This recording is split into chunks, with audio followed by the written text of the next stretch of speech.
introduction of my colleagues. I'm Wallace Ingram, I'm the 9th grade counselor. I'm Candace Perryman, the 10th grade counselor. And I'm Angela Thomas, the junior counselor. Okay. The agenda for tonight will consist of what is the PSAT, the 4 major parts of the PSAT. We'll talk about skills, National Merit Scholarship information. There's a section about your answers, next step, and my quick start. If you have your student's score report, this PowerPoint will allow you to follow along with me.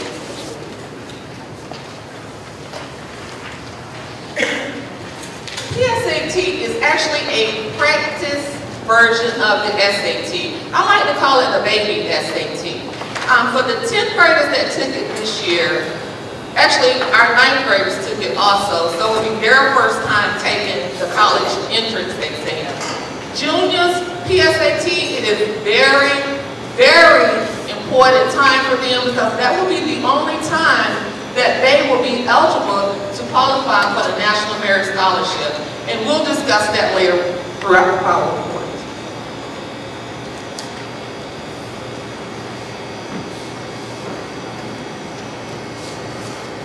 The PSAT is consisted of 4 parts. As you look on your score report, you'll see there's a score section, skill section, answer section, along with next steps. The test, the 3 steps that are being tested are critical writing, the reading, and the math. Those are the 3 areas that you will get your cumulative score for your PSAT index, which eventually will add up to your SAT score. The PSAT is consistent again of the 4 parts. It is a time test. It is the test time to get them in preparation, prepared for the SAT. As you can see, total time is 2 hours, 10 minutes. Now, when they take the actual SAT, they will take all of these sections, but it's broken down into 10 subsections, or 10 parts. Everybody was wondering, how well did my child do on the PSAT?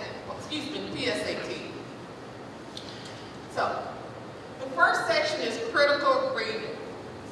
Let me tell you, the scores ranges from 20 to 80. 20 being the lowest, 80 being the highest. The highest that a student can make is 240. So the first section of this particular score is 50. 52 for the math, 44 for the writing. National Merit Scholarship. As I stated previously, only juniors are allowed to take and be eligible for the National Merit. In order to be eligible, they must be a junior, a full-time student, graduating the next year, attending college the very next year. Your section index, that 146 is a Q score of critical reading, writing, and math. At the bottom where it says PSAT index, so actually, if you would like to know, have an estimated figure of how well your child did with the PSAT, you will add all 3 of those scores and simply add a 0 to come up with a projected SAT score.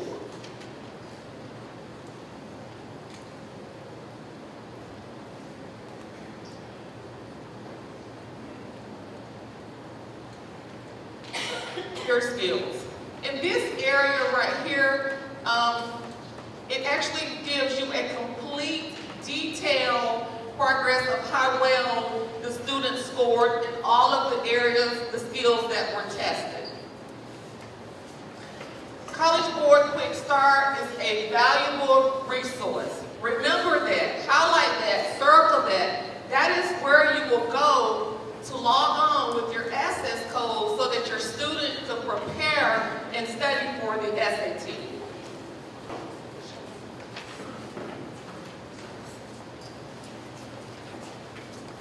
Okay. Your students received their test booklet today, and the purpose for doing that, because we would like for them to take their score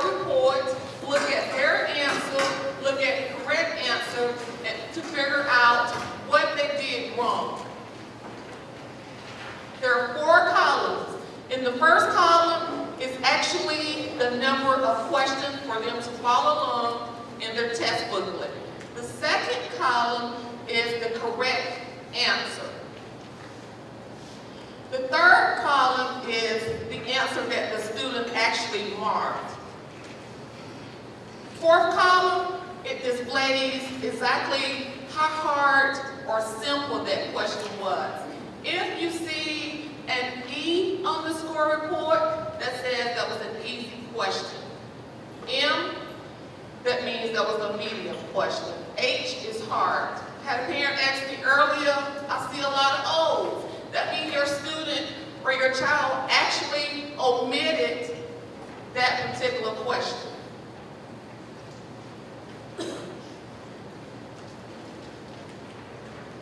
This is vital. Next step. This area right here, your access code, that's like having your savings account, bank account number. I promise you, if you will log into My Quick Start, use that code, you will be able to have a personalized study guide based upon how well your child did to help improve his or her weakness. You have to implement your access code.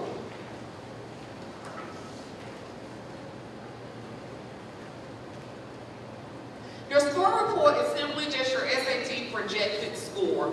And to the right, you should see some numbers according to whatever score your child actually made.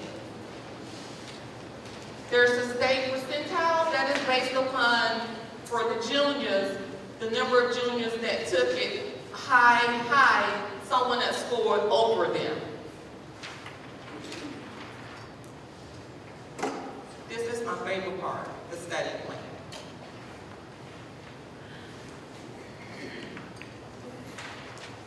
A lot of times I have parents call and say, my child did not do too well on the PSAT. And then I have to tell them, for the juniors, remember the juniors actually paid to take this test. So perhaps they did a little preparation. 9th and 10th graders, if they came to school, they took the test. Some of them might have prepared, some came, if they were here, they took the test. So my first question is, did they study? There are study guides to help improve for this test. Did they take it? Did they get a good night's sleep? But it doesn't matter. For 9th and 10th graders, this is a great opportunity to utilize your access code, go online, and get a study plan. The study plan is a personalized, individualized plan that has been made by College Board, who actually makes the SAT based upon your child's weakness. Remember I said earlier to log on to Quick Start, there are several areas that you can get the information. One is the study plan. There's a personality test. A lot of times students just don't know what they're interested in. They could go in and take the personality test. There's an area for majors and career. According to the questions that they answered, when they bubble in the answer machine, My Quick Start is going to link them to universities and colleges according to their response. To my right, the AP potential, this is what I love. Not only will you know if your child has been selected for AP potential based upon his or her score, it will be indicated on the score report. So for 9th graders that took it this year, every time they take the PSAT, it will be indicated on the very last score report. There's a parent here that actually brought in an old score report because she wanted to compare if her child improved. It's there. You just log on and see the difference. You can look at the weakness for each year that they take it. It'll be logged on the score report. I talked about AP potential. So if you have a score report and it says that your child has AP potentials, it also will list classes that your child will be eligible to take based upon PSAT. And that's how a lot of our students are recommended for AP. We actually pull PSAT score reports and we tell them you are recommended for AP classes based upon how well you scored.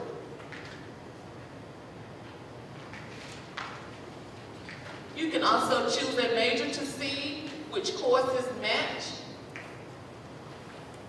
Interpret your report to see whether you are ready to take a course. And over on this point, it actually tells you what AP classes are they recommend for you. Valuable, valuable resource. Everything you need to get your child pumped, ready, start, prepared for SAT will be right there. Okay. Juniors should take the SAT spring year. So we're into spring. They have their PSAT results. Please, please, please have them to go online, utilize their access code